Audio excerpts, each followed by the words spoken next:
Assalamualaikum warahmatullahi wabarakatuh.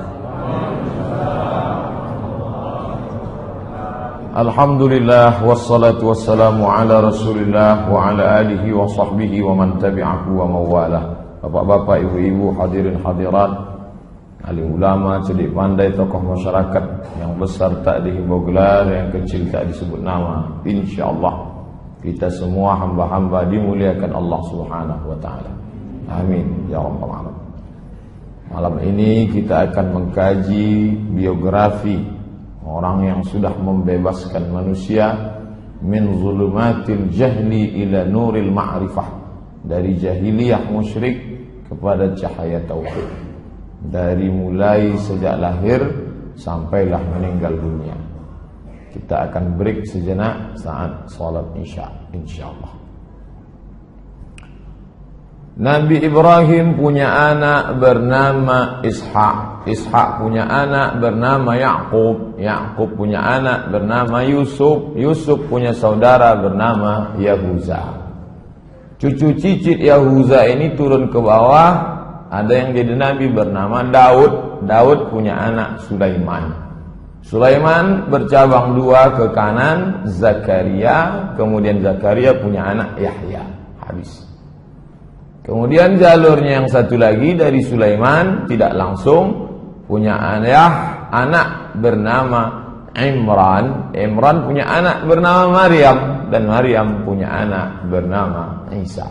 Habis jalur pertama. Nabi Ibrahim punya anak bernama Ishak. Ishak punya anak bernama Yakub. Yakub punya anak Bunyamin.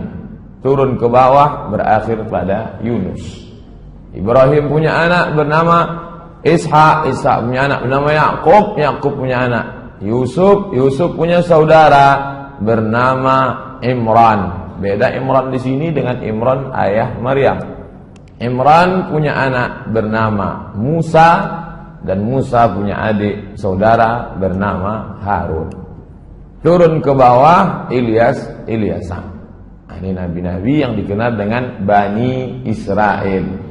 Israel nama lain dari Yakub. Yakub nama lainnya Israel. Cucu cicit dari Yakub itu disebut dengan Bani Israel. Sedangkan asal dari kata Yahudi adalah Ibrahim punya anak bernama Ishak. Ishak punya anak bernama Yakub. Yakub punya anak bernama Yusuf.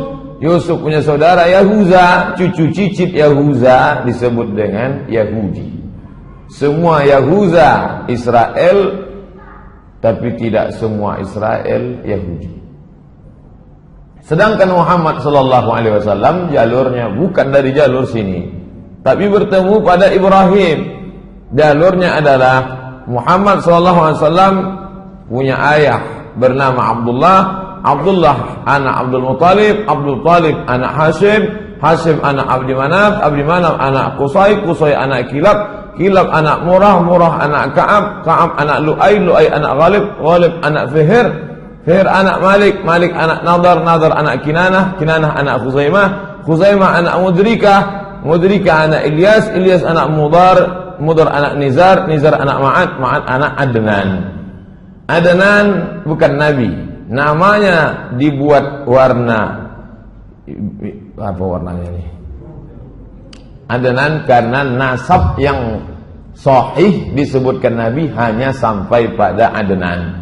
Adapun dari Adnan ini ke atas banyak ikhtilaf sampai kepada Ismail, dan Ismail anak Ibrahim, mengalir darah Ibrahim dan Ismail pada diri Muhammad sallallahu alaihi wasallam. Nah, inilah nasab dia. Nasab kita Pak Ustaz, nanti pertemuan lain kita kaji. Pada subuh hari Isnin 12 Rabiul Awal, menurut riwayat yang masyhur, kalau ada nanti Ustaz lain ceramah 9 Rabiul Awal, itu dia pakai dari kitab Ar-Rahiq Al-Maktum. Banyak pendapat tentang ini, tapi yang masyhur 12. Tahun pertama sejak peristiwa tentara bergajah, disebut dengan Amul Fil, tahun 571 kalau pakai kalender Romawi. Tahun 40 kekuasaan Kisra Anushirwan, raja Persia bernama Kisra.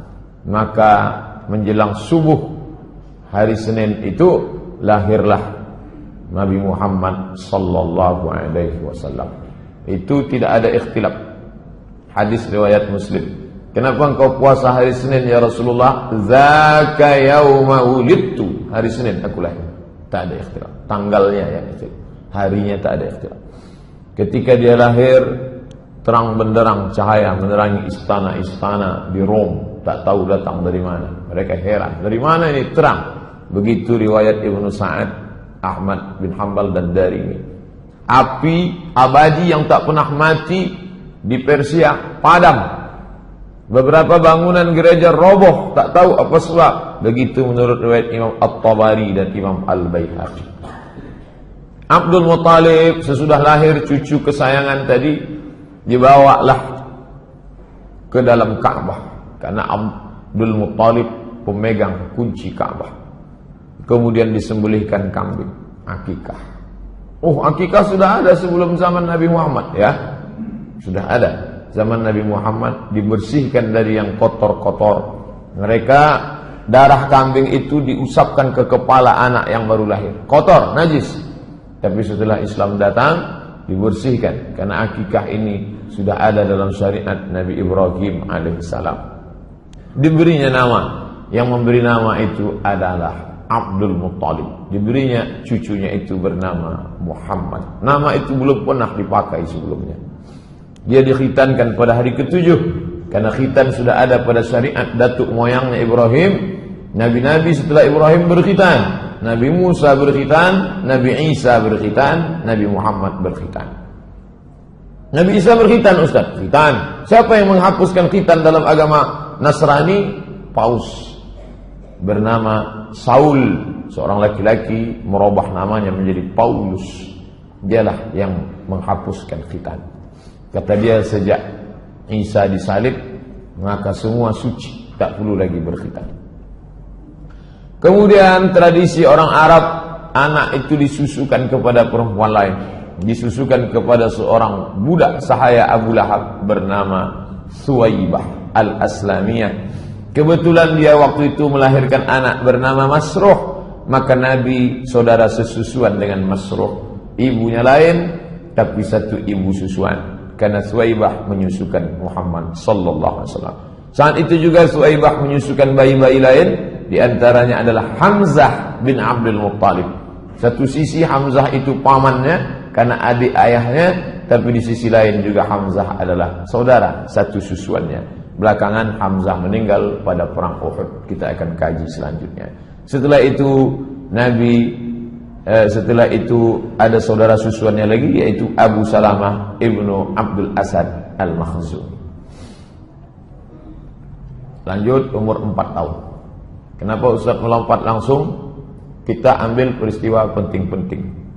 Pada umur 4 tahun, saat itu dia sedang berada di kampung Bani Sa'ad. Maka pada saat itu Jibril alaihissalam datang. Saat Nabi sedang yal'abu ma'al ghilman, Nabi sedang main-main dengan anak-anak lain. Dititipkan dengan ibu susunya yang kedua, yaitu bernama Halimatus Sa'diyah. Banyak perempuan tempat kita bernama Halimatus Sa'diyah untuk mengambil kemuliaan.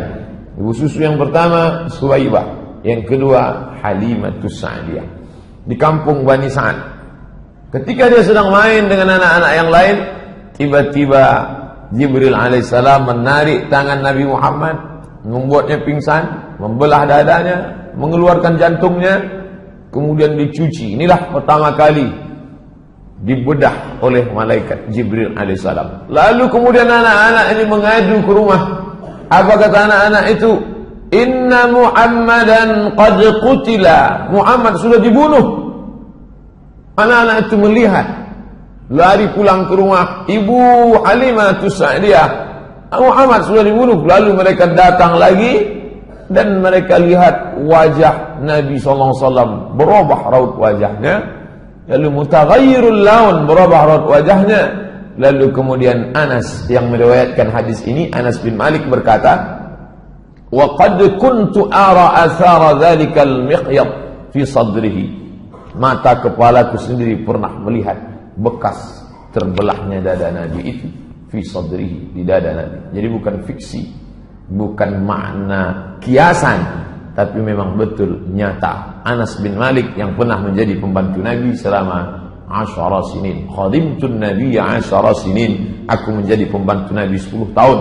Membawakan air mandi Nabi, membawakan terompah Nabi, dan pernah dia melihat Nabi berbuka baju, nampaknya bekas itu di dada Nabi sallallahu alaihi wasallam. Lalu Halimatu Sa'diyah merasa takut. Khasyitu, aku khawatir ini anak ini ada apa-apanya. Daripada dia nanti meninggal dunia di tanganku, maka aku kembalikanlah kepada ibunya, dikembalikanlah kepada ibu kandungnya Aminah bersama ibu Aminah hingga berusia 6 tahun. Lalu Aminah merasa perlu membawa anak ini untuk ziarah ke makam ayahnya yang sudah meninggal dunia ketika berdagang ke negeri bernama Yathrib. Lalu kemudian dibawalah anak berumur 6 tahun ini. Kira-kira anak umur 6 tahun sekarang baru masuk sekolah dasar. Anak ibu, anak bapak yang umur 6 tahun lebih kurang begitulah usia Nabi Muhammad sallallahu alaihi wasallam. Dibawa berziarah ke makam ayahnya. Lalu kemudian dalam perjalanan pulang, hatta matat, meninggal Aminah di sebuah kampung bernama Abwa baina Makkah wal Madinah, terletak antara kota Makkah dan kota Madinah. Pulanglah Nabi sallallahu alaihi wasallam, pulang dari ziarah ke makam ayah, baru saja menemukan makam ayah, hilang pula ibu. Pulang dalam keadaan yatim piatu. Umur 6 tahun. Muhammad sallallahu alaihi wasallam. Pulang ke kota Makkah dengan pembantu yang ikut bersama mereka saat itu. Lalu kemudian diserahkan kepada datuknya bernama Abdul Muttalib. Abdul Muttalib bangsawan Quraisy.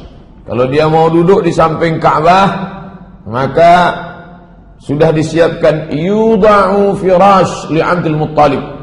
Ini tepi Ka'bah sudah disiapkan di situ kasur untuk tempat duduk Abdul Muttalib.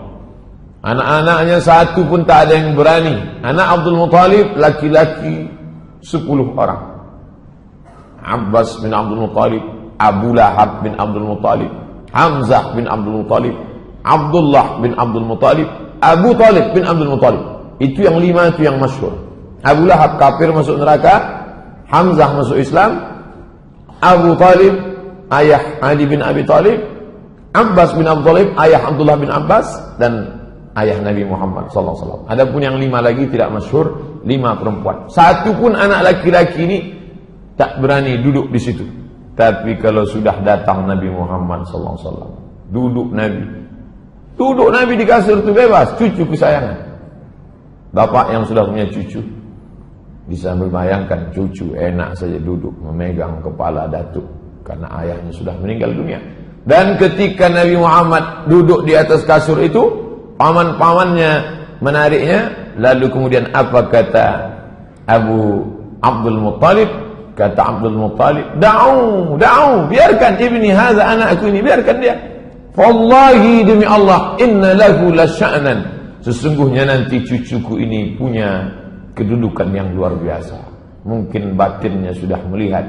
Inna lahu lasya'nan. Summa yajlisu ma'ahu, duduklah Datuk Abdul Muttalib bersama cucu kesayangan ala firashihi, di atas kasur, wa yamsah zahrahu, diusapnya pundak cucunya itu, disapunya pundak cucu kesayangan, wa yasurruhu, kemudian dia senang, wa yusirruhu ma yarahu yasna, dibiarkannya cucunya itu berlari-lari. Saat itu Nabi SAW diasuh, dibesarkan, kemudian pada umur 8 tahun 2 bulan 10 hari meninggal pula lah datuknya Abdul Muttalib. 2 tahun, 6 tahun meninggal ibu, diasuh oleh datuk. Umur 8 tahun 2 bulan 10 hari meninggal Abdul Muttalib. Begitu diriwayatkan oleh Imam Ibnu Ishaq. Lalu kemudian diasuh oleh, irtahala bihi Abu Talib, dibawa oleh pamannya bernama Abu Talib. Ketika itu umurnya 12 tahun. Meninggal Abdul Muttalib, maka berpindah ke asuhan paman bernama Abu Talib. Abu Talib pedagang. Li'ilafi Quraisy, perjalanan orang Quraisy, ilafihim rihlatasy syita'i was-shayb. Musim dingin syita mereka pergi ke Yaman. Musim panas mereka pergi ke negeri Syam. Dalam perjalanan itu sampai mereka ke sebuah negeri bernama Busra. Kemudian mereka berhenti untuk bernaung. Keluarlah pendeta dari gereja itu bernama Bahira. Apa kata Bahira? Hadza sayyidul alamin. Ini anak ini sayyidul alamin, pemimpin semesta alam. Lalu kemudian heranlah Abu Talib, kenapa pendeta ini tiba-tiba keluar? Zaman itu pendeta tak ada keluar. Pendeta hanya di dalam gereja saja. Lalu kemudian dia tanya, kenapa kamu mengatakan begitu? Ma ilmuka bidzalik? Dari mana kamu tahu itu? Apa kata Bahira? Innakum hina ashraftum minal aqabah. Ketika kamu tadi berada di atas bukit mau turun ke bawah, aku melihat lam yabqa hajarun wala syajarun illa kharra sajida. Semua pokok kayu dan batu-batu bersimpuh sujud. Wala yasjudani illa linabiyyin. Itu pokok kayu dan batu tidak sujud kecuali hanya kepada Nabi. Wa inni a'rifuhu bi khatimin nubuwah. Aku mengetahui itu dari khatim, stempel kenabian. Lalu kemudian wa inna najiduhu fi kutubina. Kami sudah melihat tanda-tanda itu di dalam kitab suci kami. Pendeta Bahira memuliakan, disambutnya bidhiyafah sebagai tamu. Lalu kemudian sa'ala Abu Talibin ayyaruddahu. Hai Abu Talib, antarkanlah anak ini pulang ke Makkah. Jangan kau bawa dia ke negeri Syam. Heran Abu Talib, kenapa saya bawa? Dia bantu-bantu saya dagang. Ini keponakan saya. Kalau saya bawa ke negeri Syam, kenapa? Karena di negeri Syam itu khaufan alaihi minar Rum wal Yahud. Karena di sana ada orang Romawi Yahudi yang memang sudah menunggu-nunggu Nabi terakhir. Kalau mereka lihat ternyata bukan dari keturunan Yahudi, mereka akan membunuhnya. Maka Bahira mengatakan, bawalah dia pulang. Saat itu umur Nabi 12 tahun. Masuk umur 20. Pada ketika dia berumur 20, maka pada saat itu terjadi perang besar di sebuah pasar bernama Uqas, pasar Uqas. Perang antara Kinanah dan Quraisy. Suku besar darah biru Quraisy berperang dengan Kinanah di pasar Uqas. Penyebabnya salah seorang suku Kinanah membunuh 3 orang suku Qais. Maka disebut perang Al-Fijar karena mereka melanggar larangan perang di bulan haram. Nabi SAW ikut perang itu, menyiapkan anak panah untuk paman-pamannya. Anak panah yang panjang, di pangkalnya diberi bulu ayam, ujungnya diberi timah besi, seperti kita kemarin Sabtu Senin. Nabi SAW menyiapkan itu. Inilah perang pertama yang diikuti Nabi SAW dengan pamannya. Pekerjaan Nabi sehari-hari, Nabi mengembalakan kambing Bani Sa'ad. Bani Sa'ad suku yang besar, kambing mereka banyak, dan Nabi SAW mengembalakan kambing-kambing itu. Dan kemudian setelah itu Nabi berdagang bernama Sa'ib bin Abi Sa'ib Al-Makhzumi. Nabi tidak punya barang dagangan. Barang dagangan milik orang, pemodal, orang kaya, dibawakan. Dagang ke Yaman, pergi ke negeri Syam. Negeri Syam itu sekarang sudah menjadi 4 negara: Suriah, Lebanon, Palestina, Yordania.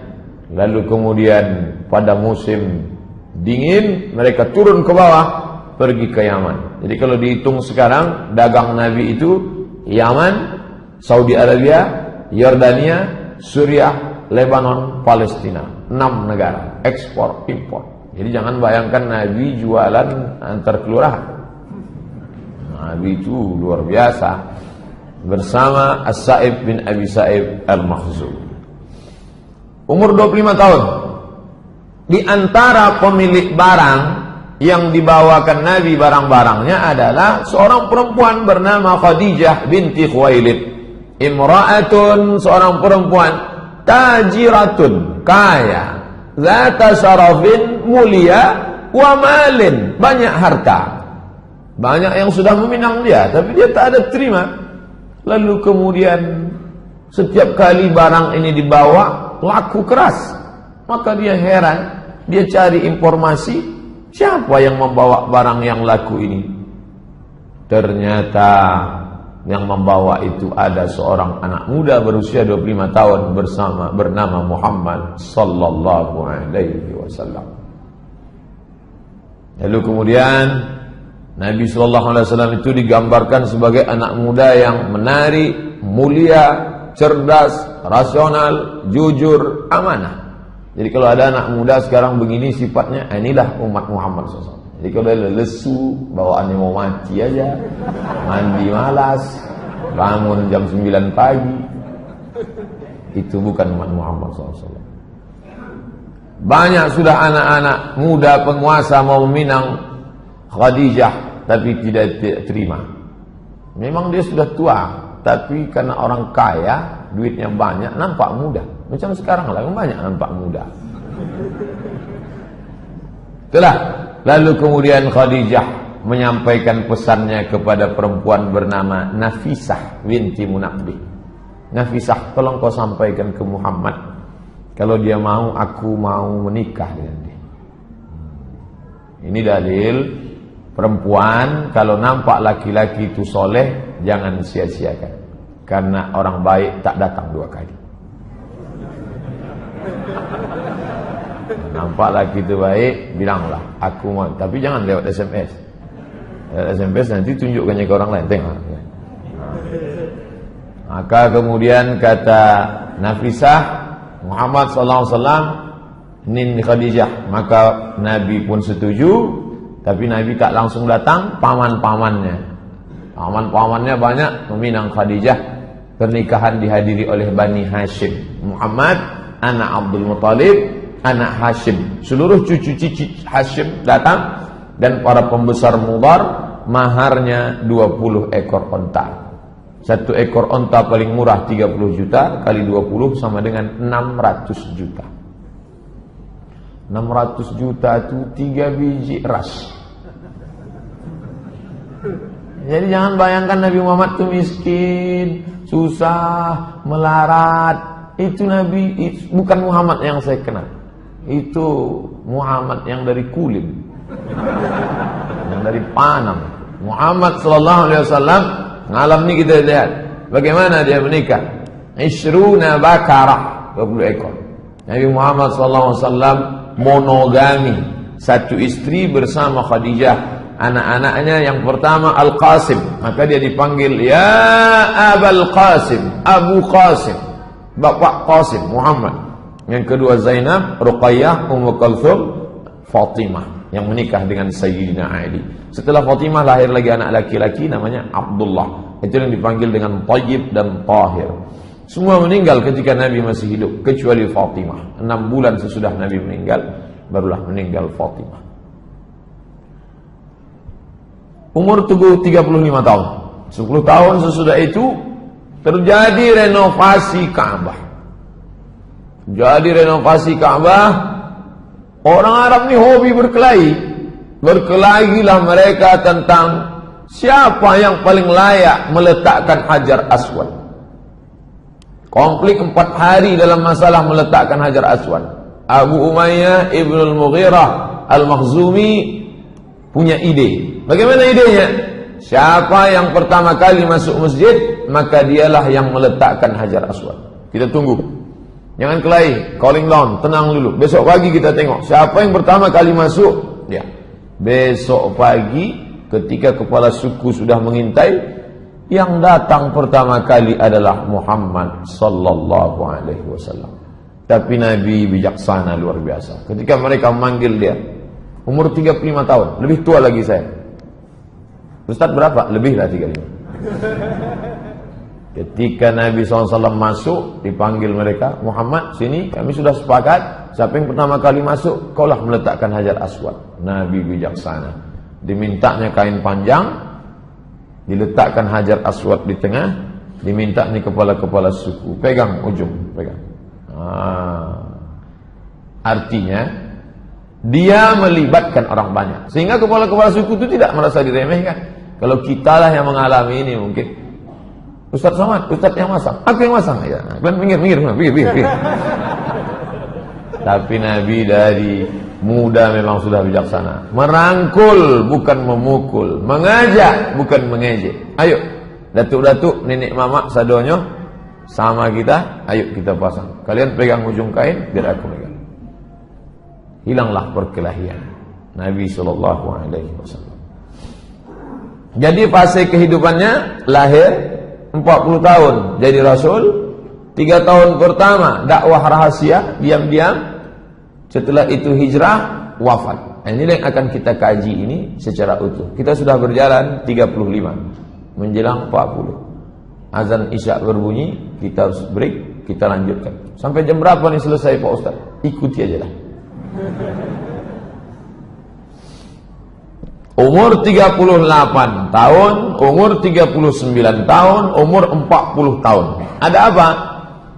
Setiap datang bulan Ramadan sudah ada Pak Ustaz, bulannya ada, puasanya belum. Muharram, Safar, Rabiul Awal, Rabiul Akhir, bulan itu sudah ada, tapi ibadah yang mengisinya belum ada. Nah, pada bulan Ramadan Nabi naik ke atas. Namanya Jabal Nur. Di atas ada Ghar Hira. Nabi naik ke Gua Hira pada waktu malam. Jangan bayangkan Nabi siang malam, siang tak bisa, panas luar biasa. Nabi di atas malam. Habis itu turun. Umur 38 sekali, 1 bulan total. Turun lagi. Umur 39 naik lagi dia ke atas. Tak ada kejadian apa-apa. Umur 40 barulah terjadi kejadian yang luar biasa. Bagaimana tiba-tiba ada makhluk yang dia tidak tahu entah apa namanya. Makhluk itu kemudian memeluk dia erat, mengatakan, "Iqra, baca." Kata dia, "Ma'ana biqari." Aku tak bisa membaca. "Ma'ana biqari." Aku tak bisa membaca. Apa yang mesti ku baca? Sampai 3 kali. Sampai akhirnya makhluk itu membaca, "Iqra bismi rabbikal ladzi khalaqa. Khalaqal insana min 'alaqin. Iqra wa rabbukal akramul ladzi 'allama bil qalam. 'Allamal insana ma lam ya'lam." Turun Nabi dalam keadaan menggigil ketakutan, lalu kemudian zammiluni, selimuti aku. Lalu kemudian Khadijah menyelimuti dia.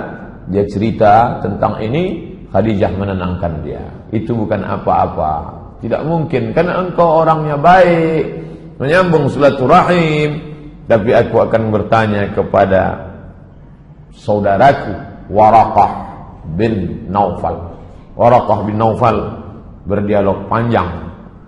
Dalam dialog itu kata Waraqah bin Naufal, menurut kitab yang aku baca, Waraqah bin Naufal membaca kitab Taurat, kitab Injil. Menurut kitab yang ku baca, maka yang datang kepada Muhammad itu adalah namus, malaikat yang pernah datang kepada Musa, yang pernah datang kepada Isa. Sebelum itu dia pernah datang kepada Ibrahim. Dan demi Allah, nanti suamimu itu akan terusir dari kota ini. Seandainya nanti aku hidup, aku orang pertama yang akan menolong dia. Kata Waraqah bin Naufal. Tenang batin Nabi, tenang fisik Nabi. Yang menenangkan itu adalah Khadijah. Nabi berumur 40 tahun. Umur 41, umur 42, umur 43. Disitulah dakwah sirri, sembunyi, diam-diam. Perempuan pertama kali yang masuk Islam Khadijah binti Khuwailid. Jadi kalau ada orang bertanya mana lebih mulia, laki-laki apa perempuan, cukuplah perempuan mendapatkan keutamaan, karena perempuan pertama kali yang beriman kepada Muhammad sallallahu alaihi wasallam. Budak hamba sahaya yang pertama kali beriman Zaid bin Harithah. Budak sampai-sampai mereka menyebutnya Zaid bin Muhammad, Zaid bin Muhammad. Turun ayat, "Ma kana Muhammadun aba ahadin min rijalikum." Muhammad bukan ayah kamu, walakin Rasulullah, dia Rasul utusan Allah, anak angkat Nabi. Anak laki-laki yang pertama beriman, Ali bin Abi Thalib. Jarak umur Nabi dengan Ali 30 tahun. Jadi kalau waktu itu Nabi umurnya 40, maka umur Ali bin Abi Thalib 30 tahun. Pria dewasa yang pertama kali masuk Islam, Abu Bakar Siddiq. Jarak dia dengan Nabi 2 tahun. Nabi 40, Abu Bakar 38. Bapak yang berumur 38 saat itu menjadi Abu Bakar Siddiq. Yang berumur 10 tahun saat itu menjadi Ali bin Abi Thalib. Berumur 55 tahun Khadijah. Saat itu umur Khadijah 55 tahun. Utsman bin Affan berumur 35 tahun. Zubair ibn Awam, Abdurrahman ibn Auf, Sa'ad bin Abi Waqqas, Talhah bin Ubaidillah. Umar mana? Umar belum, belakangan. 41, 42, 43 dakwah secara rahasia. Person to person, dakwah fardiyah. Tabligh akbar seperti ini tak bisa dilaksanakan. Abu Jahal, Abu Lahab, Abu Talib, Abu Sufyan sudah mengintai, tak bisa. Makanya kalau ada yang tak datang malam ini, dia takut ditangkap oleh Abu Jahal. Kau kenapa tak pernah datang pengajian ke masjid? Aku masih 3 tahun pertama, 41, 42, 43. Kita masih rahasia. Belum bisa kita tabligh akbar. Umur 44 tahun, ini tak ada tawar-menawar, dakwah mesti terang-terangan. Nabi mengundang para pembesar Bani Hashim. Muhammad anak Abdullah, Abdullah anak Abdul Muttalib, Abdul Muttalib anak Hashim, cucu cicit Hashim diundangnya semua, paman-paman dia. Dan anak Abdul Muttalib, semua berjumlah 45 orang. Nabi Muhammad naik ke atas bukit Safa, kumpulkannya semua paman-pamannya, lalu dia tanyakan kepada mereka, seandainya ku katakan di belakang bukit Safa ini, di belakang bukit Safa ada bukit besar Jabal Abi Qubais. Jabal Abi Qubais itu sekarang dipotong, ada istana Raja Fahad di atas. Seandainya ku katakan di belakang bukit besar ini ada pasukan yang akan menyerang kita, apakah kalian percaya? Kami percaya ya Muhammad. Sadaqnaka, kami percaya. Kenapa? Karena dari kecil pun kami sudah memanggil engkau Al-Amin. Tak pernah bohong, tak pernah tipu, tak pernah dusta. Seandainya ku katakan bahwa aku adalah Nabi dan aku sudah menerima wahyu dari Allah, apakah kalian percaya? Disitulah Abu Lahab marah. Tabban laka ya Muhammad, celakalah kau wahai Muhammad. Tabbat yada Abi Lahab wa tabban, ma aghna anhu maluhu wa ma kasaba, sayasla naran dzata lahab wa imra'atuhu hammalatal hatab fi jidha hablum min masad. Jadi kalau begitu berapa tahun Abu Lahab itu sayang kepada Nabi Muhammad SAW? 44 tahun. 63 tahun, 44 itu sayang. Sisanya itu baru benci, peperangan, permusuhan yang luar biasa. Umur 44 sampai umur 53, disitulah rintangan mulai datang. Jamaah haji dihadang, tak boleh mendengarkan dakwah Muhammad. Jamaah haji, haji sudah ada Pak? Udah. Abu Jahal, Abu Lahab itu haji Abu Lahab. Cuman tak ditulis. Seandainya ditulis tabbat yada haji Abi Lahab wa tab. Itu haji-haji semua itu. Makanya kalau ada Pak Ustaz berat kami ke masjid ini, tak disokong oleh tokoh masyarakat haji anu haji ini. Haji Abu Jahal itu. Haji Abu Jahal. Nabi SAW diejek, ditertawakan, dibunuh karakter Nabi dengan kata-kata apa? Sahir, tukang sihir, majnun, gila, kadzab, pembohong, asatirul awwalin, dongeng nenek moyang. Pertama, tembak karakternya. Jangan bunuh orangnya, bunuh karakternya. Masyarakat dihadang untuk mendengarkan dakwah dengan isu-isu, dari muncul siksaan fisik. Ini keempat cara ini terjadi pada dai-dai sekarang. Orang tak boleh dengar pengajian, di embargo, karakter sifat dibunuh, isu tak mempan, baru fisik. Paman Utsman bin Affan digulung dengan tikar, tikarnya dari anyaman tepung, anyaman pohon korma, digulung, diikat, digantung, dihidupkan api di bawah. Kenapa tak langsung dibunuh saja? Kalau dibunuh selesai, siksa, teror. Alhamdulillahirabbil alamin wassalatu wassalamu ala asyrafil anbiya wal mursalin wa ala alihi wa sahbihi wa man tabi'ahu ila yaumil qiyamah. Ini menunjukkan ketika Nabi itu jadi soleh baik untuk dirinya sendiri, orang tak marah. 40 tahun dia tidak minum khamar, 40 tahun dia tidak nyembah berhala, 40 tahun dia tidak berzina, orang tak marah, orang suka. Ketika dia berdakwah diam-diam 3 tahun, orang tak marah. Tapi begitu identitas kita sudah kelihatan, di situ orang marah. Bunuh karakter, tak mempan. Apa boleh buat? Teror fisik. Paman Utsman bin Affan digulung dengan tikar anyaman dari daun korma, dibakar di bawah. Oh, bagaimana rasanya panasnya. Jadi makanya mengapa mereka itu sayang dengan imannya? Karena imannya itu diperjuangkan. Kita hampir tak pernah mengalami siksaan. Tak pernah mengalami siksaan. Mus'ab bin Umair tidak diberi makan dan minum oleh ibunya, diusir dari rumah. Jadi kalau ada adik-adik ikut pengajian remaja masjid, ibunya marah, kamu jangan ikut ngaji, teroris tuh. Jangan ikut pengajian, ISIS tuh. Nah, itu nasibnya sama dengan Mus'ab bin Umair. Mudah-mudahan maknya dapat hidayah. Kalau tak dapat, mati cepat. Suhaib bin Sinan Ar-Rumi disiksa sampai hilang ingatan. Gimana ceritanya itu berat sampai ingatan itu bisa hilang? Itu dialami oleh Suhaib Ibn Sinan Ar-Rumi. Rumi artinya dia orang Romawi, bukan orang Arab. Orang Romawi yang merantau ke Makkah. Bilal bin Abi Rabah disiksa dengan batu, diletakkan di perutnya, diikat dengan tali, diserahkan kepada anak-anak kecil di Madinah sebagai permainan, ditarik ke sana kemari. Berkulit hitam, budak hamba saya, miskin susah. Ammar bin Yasir disiksa satu keluarga. Ammar nama ayahnya Yasir, nama emaknya Sumayyah. Sumayyah meninggal sebagai syahid, ditombak oleh Abu Jahal tepat di jantungnya. Perempuan pertama mati syahid. Nabi tak bisa menolong. Nabi lewat di depan rumahnya, apa kata Nabi? Sabran ya ala Yasir. Sabarlah wahai keluarga Yasir, inna mau'idakumul jannah. Kalian dijamin masuk surga. Abu Fukaihah dijemur, dipanas terik, diikat dengan rantai besi sampai hilang ingatan. Panas luar biasa. Kita di Arab Saudi tidak boleh kalau tak pakai payung, tidak boleh panas langsung. Ingat manasik haji, karena dehidrasi segala macam. Kok bisa hilang ingatan? Cairan kurang ingat. Khabbab ibn al-Arth disiksa dengan api. Zinnirah disiksa dengan sampai buta, hilang ingatan. Umur 44 sampai umur 55 teror bukan terhadap Nabi lagi.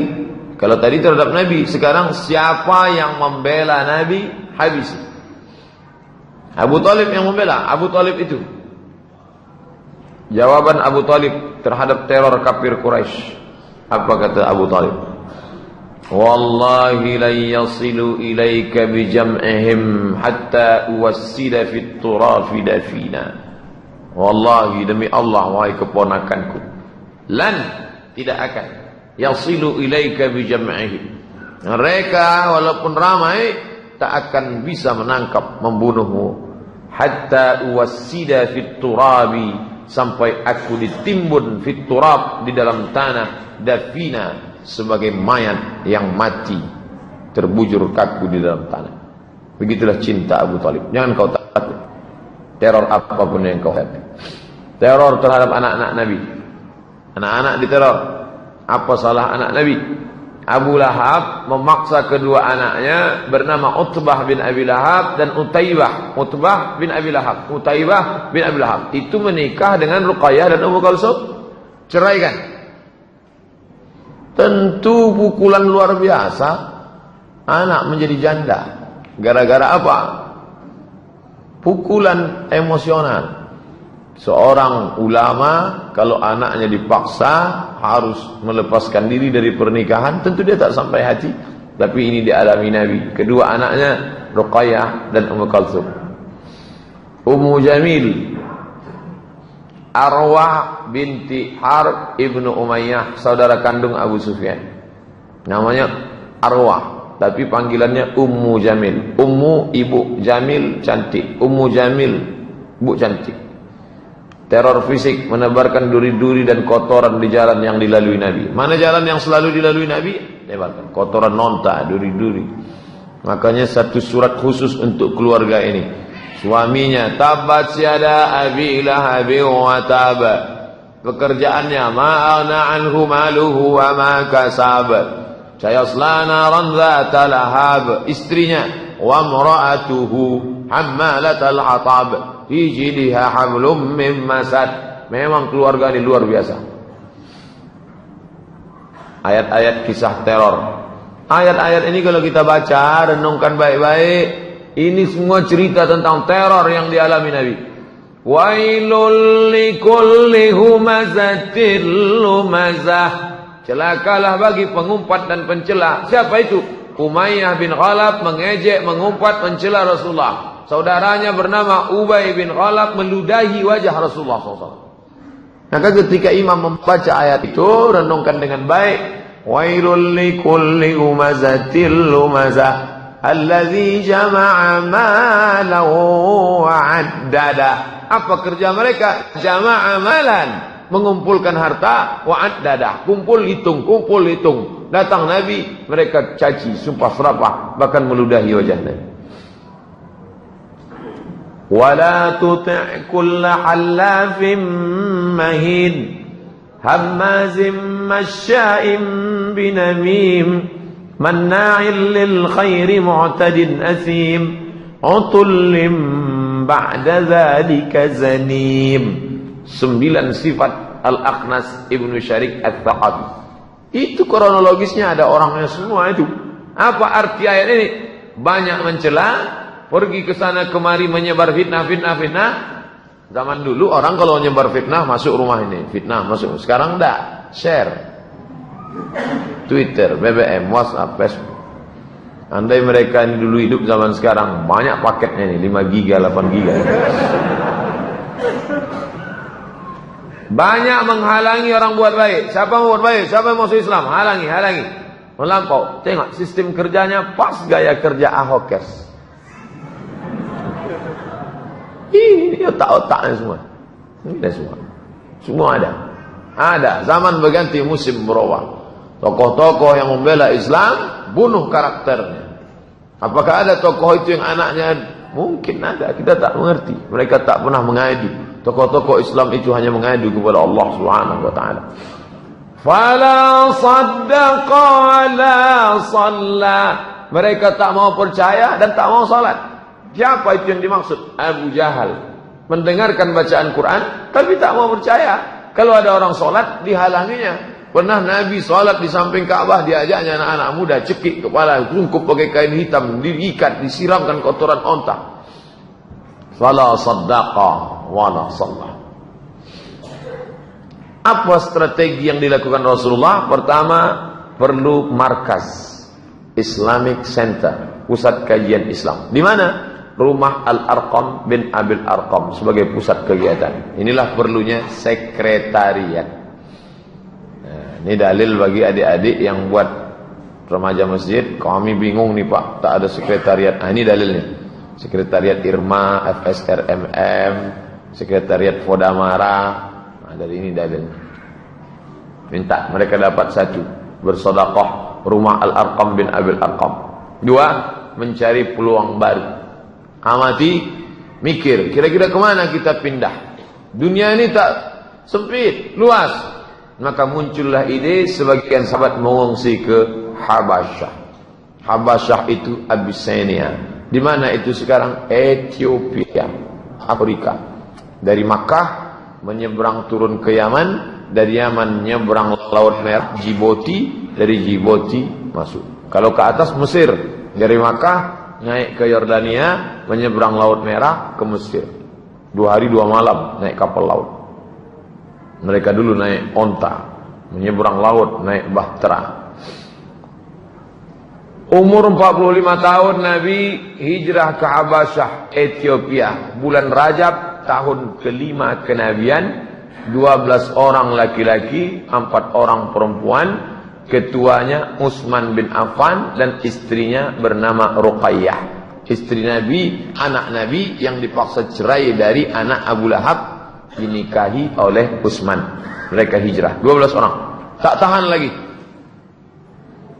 tahan lagi di Makkah. Luar biasa tekanan. Maka cari tempat baru. Mana? Hijrah. Alam takun ardullahi wasi'atan fatuhajiru fiha.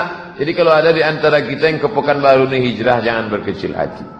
Hijrah mencari nafkah, hijrah mencari hidup. Mereka dulu hijrah melepaskan diri dari tekanan.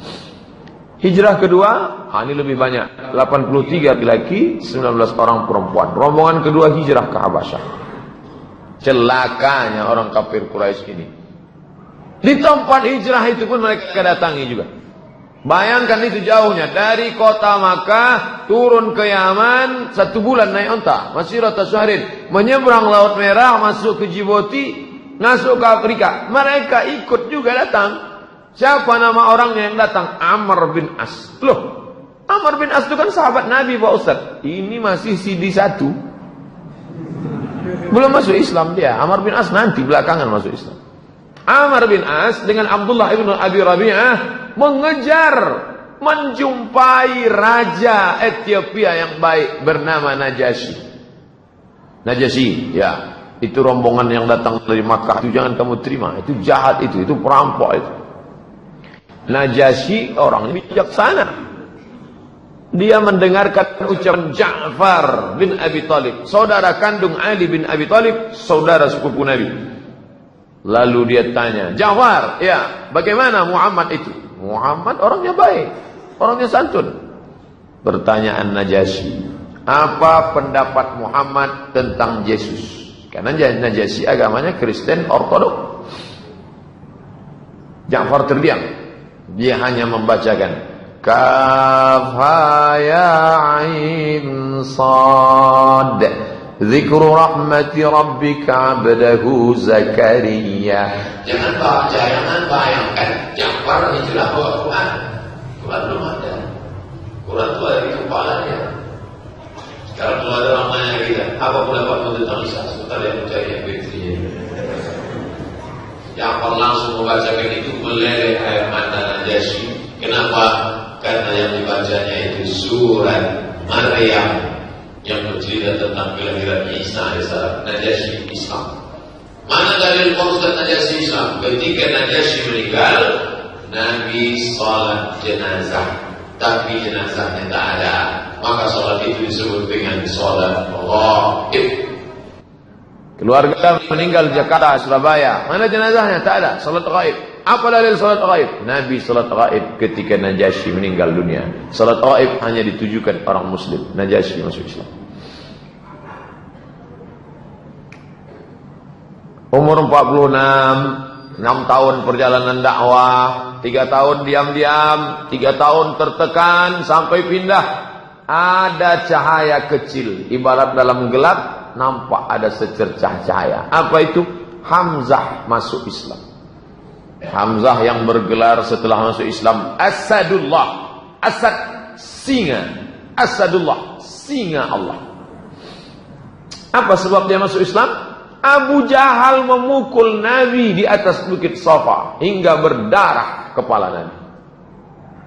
Bukit Safa, melihat keponakannya dipukul, ayah Nabi, abang dia, abang kandungnya, ini keponakan. Berani dia mukul. Hamzah merasa terhina. Jadi saat itu motivasinya bukan iman, tapi kesukuan. Keponakan saya dia pukul, berani dia. Maka dia datang menemui Abu Jahal dan memukul balas dengan busur panah. Gimana rasanya dengan busur panah itu? Pergi ke Al-Falah cari busur panah yang kemana, pukul yang kemana. Pukulnya kepala Abu Jahal. Tahu rasa itu. Masuk Islam ya. Makin terang lagi cahaya. Tahun umur Nabi 46, secercahaya cahaya datang, ditambah lagi cahaya yang terang benderang. Bulan Zulhijjah, tahun ke-6, Umar bin Khattab masuk Islam. Jadi Umar agak terlambat sedikit dari Utsman, Ali dan Abu Bakar. Umar bin Khattab masuk Islam, gembira semua. Nabi berdoa, Allahumma a'izzal Islam bi Umarain. Ya Allah, tolong Islam ini supaya masuk Islam 2 Umar. Umar yang mana? Umar bin Khattab dengan Umar bin Hisham. Umar bin Khattab, ya Allah tolonglah masuk Islam 2 Umar ini. 2 Umar inilah ya Allah masuk Islam. Umar bin Khattab dengan Umar bin Hisham. Umar bin Hisham Abu Jahal. Umar bin Khattab inilah dia masuk Islam, Umar bin Khattab. Wa kana Ibnu Mas'ud radhiyallahu an, Abdullah bin Mas'ud, kami tidak mampu sholat di samping Ka'bah hingga Umar masuk Islam. Selama 6 tahun kami tak sanggup sholat di samping Ka'bah. Sholat sunyi rumah. Nah, jadi kalau ada jamaah sini tak pernah ke masjid, itu sebelum Umar bin Khattab masuk Islam. Kenapa kau tak ke masjid? Umar bin Khattab belum masuk Islam. Setelah Umar bin Khattab masuk Islam, barulah mereka berani sholat ke masjid. Kenapa? Karena kepala preman sudah masuk Islam. Umar bin Khattab kekar pemenang juara gulat setahun, setiap tahun di pasar Ukas, juara bertahan. Baca Quran, tak ada orang berani baca Quran dengan suara keras sebelum Umar bin Khattab masuk Islam. Setelah Umar bin Khattab masuk Islam, berani mereka. 2 sekali dalam tahun itu, Hamzah dengan Umar ibn Khattab. Akhirnya pertolongan itu datang. Mulailah, kalau tidak bisa dengan cara keras, kalau cara keras, ini singa Allah sudah siap, Umar sudah siap, Hamzah sudah siap, maka dengan cara lunak, tawaran damai. Cerita berganti, musim berubah. Dari dulu sampai sekarang cara itu begitu saja. Isu, teror, kalau tak mempan, tawaran. Mahkota, harta, wanita. Al-Aswad bin Abdul Muttalib bin Aswad bin Abdul Uzza, Al-Walid bin Mughirah, Umayyah bin Khalaf, As bin Abi Sahmi mengajak beribadah. Muhammad, kami sudah capek. Jadi gimana? Gimana kalau kita ganti-gantian aja lah. Kami sembah Allah sebulan, habis itu kau sembah Tuhan kami sebulan. Deal or no deal? Turun ayat. Qul ya ayyuhal kafirun, la a'budu ma ta'budun. Wala antum 'abiduna ma a'bud, wala ana 'abidu ma 'abadtum, wala antum 'abiduna ma a'bud, lakum dinukum. Tak mempan, tawaran damai tak laku. Damai tak laku, kumpul lagi mereka, lebih keras lagi daripada itu. Umur 47, dahsyat. Tahun embargo. Tidak lagi di embargo Muhammad sendiri, satu suku. Bani Hashim, Bani Abdul Muttalib di embargo. Apa embargonya? Tidak boleh ada pernikahan. Bani yang lain tidak boleh menikah dengan Bani Hashim dan Bani Abdul Muttalib. Muhammad, anak Abdullah, anak Hashim. Seluruh Bani Hashim. Hashim, anak Abdul Muttalib. Seluruh Bani Hashim, seluruh Bani Abdul Muttalib. Tidak boleh ada orang Arab yang menikah dengan Bani Hashim dan Bani Muttalib. Tidak boleh ada transaksi jual beli. Tidak boleh duduk-duduk bersama mereka. Tidak boleh interaksi sosial, tidak boleh masuk ke rumah mereka, tidak boleh bicara dengan mereka sampai mereka menyerahkan Muhammad untuk dibunuh. Ditulis, ditempel di dinding. Yang nulis itu siapa? Baghid ibnu Amir ibnu Hisham. Nabi mendoakan dia, ya Allah laknat si Baghid ini, lumpuh tangannya. Itu dalil boleh melaknat orang. Jadi kalau ada yang suka menulis-nulis gini, share-share, doakan, lumpuhkan jempolnya Allah. Besok tak bergerak lagi. Di masa sulit ini Abu Thalib khawatir mereka membunuh Rasulullah. Ini genting ini. Abu Thalib itu juga lah yang menolong. Ini keponakan, ayahnya saudara kandungku, anak ini tunggal, dari kecil sudah kujaga. Maka dia takut ini terbunuh. Kemana-mana Nabi dia selalu bersama. Sampai tempat tidur Nabi pun dijaga. Begitu cinta Abu Thalib. Dia memerintahkan Rasulullah agar tidur di tempat tidurnya. Muhammad jangan tidur sendiri. Umur Nabi sudah 47 tahun. Kau tidur di sini karena mungkin mereka akan mengutus pembunuh di tengah malam. Dia perintahkan anak-anaknya mengawal Rasulullah. Anak-anakku, Ali, Ja'far, yang lain, kawal saudara kalian ini. Karena Nabi SAW tak punya saudara kandung laki-laki. Ali bin Abi Thalib itulah saudara dia. Ja'far bin Abi Thalib itulah dia. Anak-anak inilah dia. Umur 50, 3 tahun lamanya embargo itu. Kertas embargo tersobek. Hisham ibnu Amar dari Bani Amir ibnu Lu'ay. Dialah yang merobek kertas itu. Apa ini kata dia? Dia cabut. Lalu kemudian, apa hubungan dia dengan Nabi? Lagi-lagi hubungan darah. Ibunya bernama Atikah binti Abdul Muttalib. Abdul Muttalib kakeknya Nabi. Berarti kalau begitu makcik Nabi SAW. Mak dia makcik Nabi. Masih keluarga Nabi SAW. Hubungan darah. Bangkit emosinya, dia marah, dia cabut itu. Habis embargo, cara lunak lagi. Lobi-lobi kafir musyrik kepada Abu Talib. Abu Talib ini kuncinya. Maka kalau dia sudah tunduk, tunduk. Maka mereka mulai terus datang merayu dengan segala macam merayu. Ternyata ujian sekarang tidak datang dari kafir musyrik, tapi ujian datang dari Allah Subhanahu wa taala. Selama ini kalau susah tempat bergantung Khadijah, tempat mengadu Khadijah. Kalau tak Khadijah, Abu Talib, Abu Talib Khadijah. Di saat yang sama kedua-dua tempat bergantung itu patah. Putus. Tak ada lagi tempat mengadu. Kedua tempat berpegang itu patah. Abu Talib dan Khadijah wafat. Maka tahun itu disebut dengan Amul Huzn, tahun duka cita. Apa hikmah di balik ini? Jangan bergantung kepada manusia. Allah ingin supaya kita hidup ini hanya bergantung kepada Dia. La haula. Bergantung kepada paman, paman mati. Bergantung kepada istri, istri meninggal. Bergantung kepada harta, harta binasa. Bergantunglah kepada Dia. Idza dhaqat 'alaika dunya, kalau sempit dunia maka katakan ya Allah.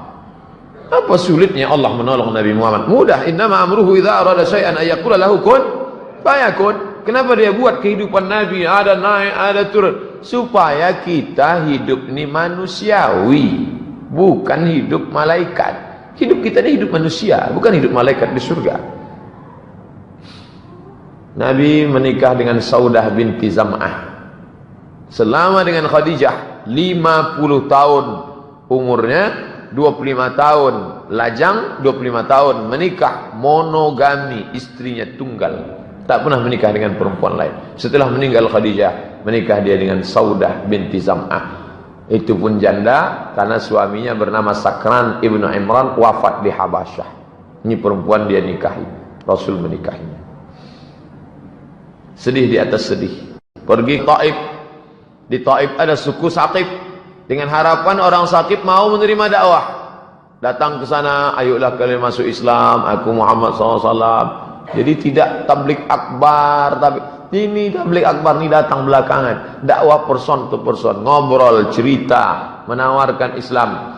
Tapi apa yang terjadi? Mereka melempar Nabi sallallahu alaihi wasallam, mengusir, melempar, dilempar mereka dengan batu, dengan tolang onta, dengan kotoran, dengan duri. Akhirnya meleleh darah dari pelipis Nabi, bersembunyi Nabi di balik bukit. Inilah doa yang dia baca. Allahumma ya Allah, ilaika asku dha'fa quwwati, kepada Engkau saja aku mengadukan kelemahanku, wa qillata hilati, ketidakberdayaanku, wa hawani 'alan nas, sekarang ini aku betul-betul hina di hadapan manusia. Ya arhamar rahimin, anta rabbul mustad'afin, Engkau Rabb, tempat mengadu, tempat meminta semua orang yang lemah. Wa anta rabbi, Engkau Rabbku. Ila man takiluni ila ba'idun yatajahhamuni, kemana lagi aku bersandar kalau bukan kepada Engkau? Apakah ke tempat yang jauh, tempat aku merasa asing? Am ila aduwin malaktahu amri, apakah kepada musuh? Tak mungkin ya Allah. Illam yakun bika alayya ghadabun fala ubali, andai Engkau tidak murka kepadaku, asalkan jangan Engkau saja yang marah, seisi dunia yang marah, fala ubali, aku tak peduli ya Allah. walakin afiyatuka ya awsa'li. Yang paling penting adalah rahmat dan ampunanmu ya Allah. A'udzu bi nuri wajhika alladhi asyraqat lahu zulman. Aku berlindung kepada Engkau dengan cahaya kemuliaanmu yang dapat menerangi segala yang gelap. Wa salaha alaihi amrud dunya wa salaha alaihi amrud dunya wal akhirah min an tunzala bi ghadabuk aw yahillu alayya sakhatuk lakal utba hatta tarda wala haula wala quwwata illa bik. Selesai doa itu dia ucapkan, datanglah malaikat penjaga segala bukit, malakul jibal. Apa kata malaikat? Ya Muhammad, tunjukkan mana bukit yang paling besar, biar kutimpakan ke suku Saqif. Darah masih menetes, doa baru selesai, datang malaikat. Mana yang paling besar ya Muhammad, biar kutimpakan kepada mereka. Apa kata Nabi? Bal arju ayyukhrijallahu min aslabihim man